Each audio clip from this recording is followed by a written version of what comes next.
for being with us on the feast of St. Aloysius Gonzaga. Our top story tonight, with just days before the anniversary of the historic Dobbs decision that overturned Roe versus Wade, the White House is going all out to push for abortion and pushing back our pro-life groups in their efforts to save the unborn. White House Correspondent Owen Jensen reports. Owen. Tracy, in just the last day or so, the President, Vice President, and First Lady all delivering remarks in support of abortion. Just last night at a campaign fundraiser in California, President Biden talking about, quote, the right of a woman to choose. The Vice President at a campaign function in Texas blasted the Supreme Court over the Dobbs decision from a year ago. Also, the First Lady called for codifying Roe. First Lady Jill Biden hosts a pro-abortion roundtable Tuesday. The Dobbs decision was devastating, and Joe is doing everything he can do to fight back. And the First Lady went after pro-life measures passed by state legislatures across the country.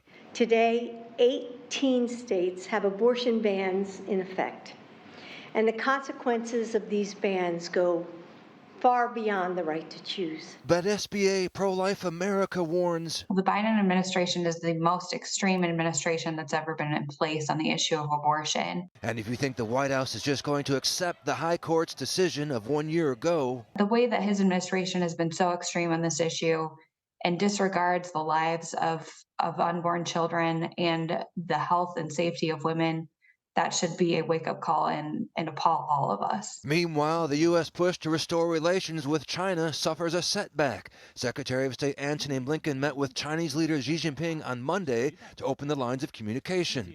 Then, at a political fundraiser last night, President Biden compared Xi to a dictator. China is furious. They say President Biden's comments were, quote, extremely absurd and irresponsible. Also overseas, the U.S. says Russia will pay for its war against Ukraine. Even as we come together here in London, committed to supporting Ukraine's buildup, Russia continues to try to burn it down. Russia is causing Ukraine's destruction, and Russia will eventually bear the cost of Ukraine's reconstruction. President Biden was scheduled to return here tonight from his trip out west, and he'll welcome to the White House India's Prime Minister Narendra Modi for an Oval Office meeting and a state dinner.